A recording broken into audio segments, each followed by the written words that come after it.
Welcome to Reading with Cole and Jordan from Dad. Today we'll be reading Why Mosquitoes Buzz in People's Ears.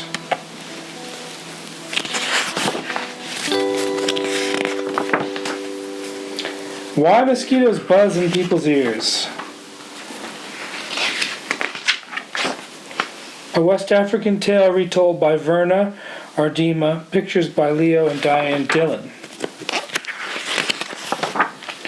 One morning a mosquito saw an iguana drinking at a waterhole. The mosquito said, "Iguana, you will never believe what I saw yesterday." "Try me," said the iguana. The mosquito said, "I saw a farmer digging yams that were almost as big as I am."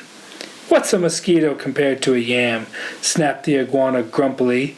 "I would rather be deaf than listen to such nonsense."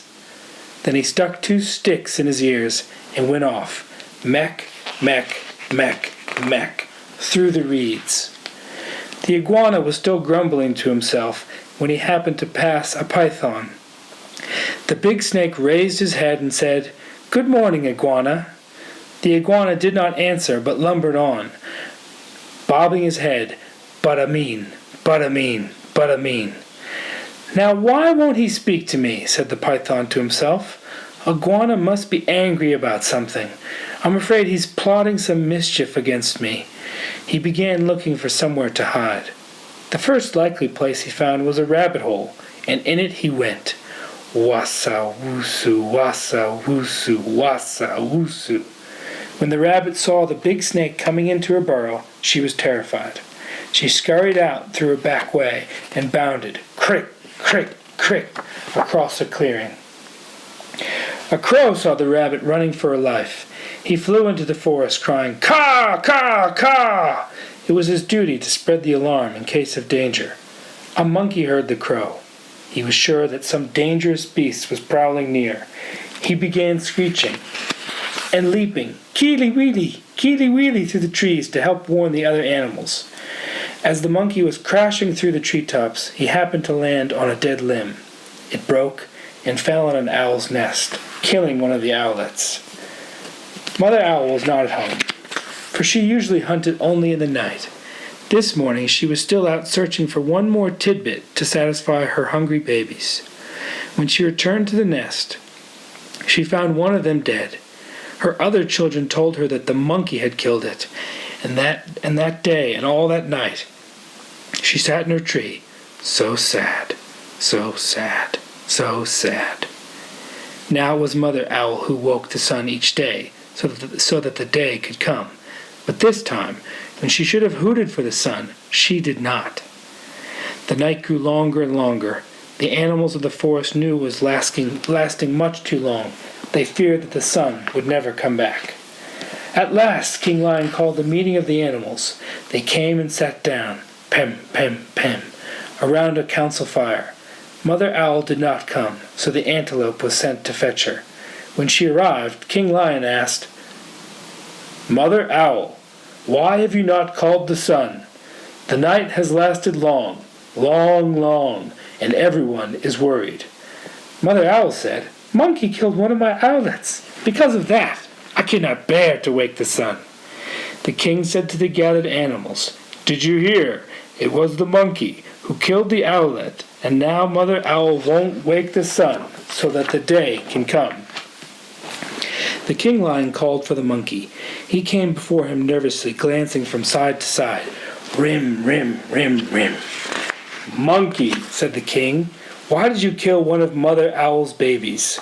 "Oh, king," said the monkey, "it was the crow's fault. He was calling and calling to warn us of danger, and I went leaping through the trees to help. A limb broke under me, and it fell, ta! on the owl's nest." The king said to the council, "So it was the crow who alarmed the monkey, who killed the owlet, and now Mother Owl won't wake the sun so that the day can come." Then the king called for the crow. That big bird came flapping up. He said, "King Lion, it was the rabbit's fault. I saw her running for her life in the daytime.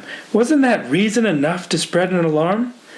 The king nodded his head and said to the council, "So it was the rabbit who startled the crow who alarmed the monkey, who killed the owlet, and now Mother Owl won't wake the sun so that the day can come." Then King Lion called the rabbit. The timid little creature stood before him, one trembling paw drawn up uncertainly. "Rabbit," cried the king, "why did you break a law of nature and go running, running, running in the daytime?" "Oh, king," said the rabbit, "it was the python's fault. I was in my house minding my own business when that big snake came in and chased me out."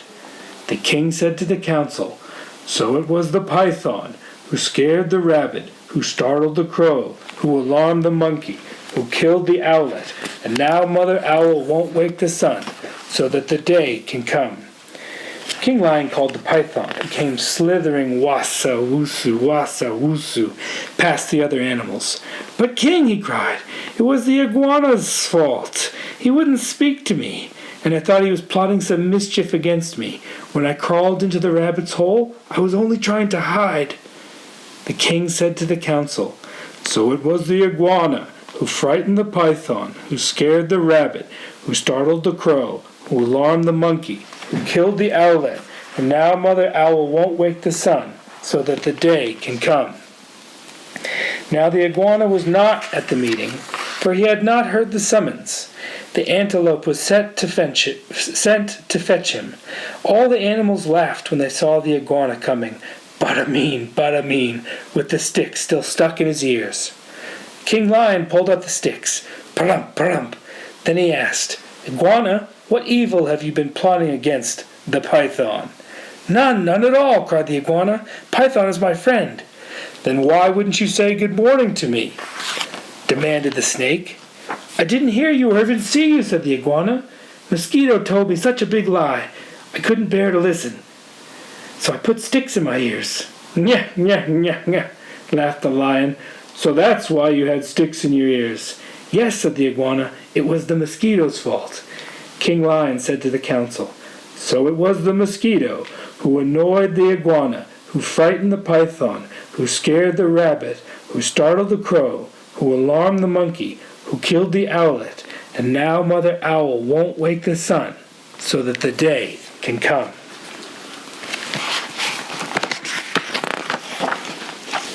"Punish the mosquito! Punish the mosquito!" cried all the animals. When Mother Owl heard that, she was satisfied. She turned her head towards the east and hooted, "Hoo! Hoo! Hoo!" and the sun came up. Meanwhile, the mosquito had listened to it all from a nearby bush. She crept under a curly leaf, sim, sim, sim, and was never found and brought before the council. But because of this, the mosquito has a guilty conscience. To this day, she goes about whining in people's ears. Is everyone still angry at me?